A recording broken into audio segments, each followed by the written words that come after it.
like to mark on ByAnnie's Soft and Stable when I'm making placemats, purses, or a lot of other projects, because that gives me a line to follow to get my pieces in the right position and lined up straight.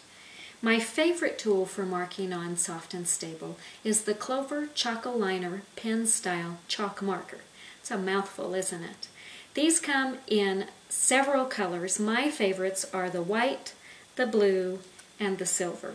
And each one has its place where I use it. I especially like the white for marking on the black and soft and stable. For the white, obviously the white chalk marker isn't going to show up, so the blue or the silver works well. And the Clover Chalkoliner marker has a wonderful little wheel inside that dispenses chalk as it rolls. It gives me a really sharp, fine line. It's easy to roll along the side of a marker or a ruler, and I just get a clear line to follow. So as you can see, when I want to mark my white, I can just draw it along there and I get a nice easy line to follow.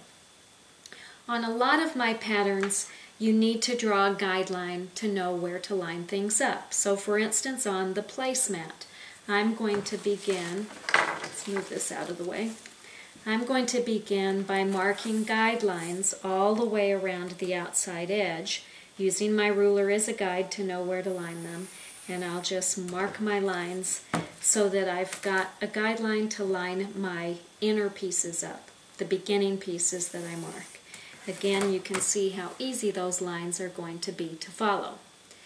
That gives me a position for the beginning pieces. That's also what I did on my MyPad case. I took my ruler, I marked a line down to find where the bottom of the piece needs to line up, lines from each side, and now I can take my piece of textured fabric, position it right between those lines, sew my side pieces on, and everything's going to come out in the right place. Some of my patterns, once you've got the pattern constructed or the project constructed, you'll draw lines on top of your quilted fabric to know where to align handles or borders or pockets, many of those items. And again, the chalk marker works really well for that.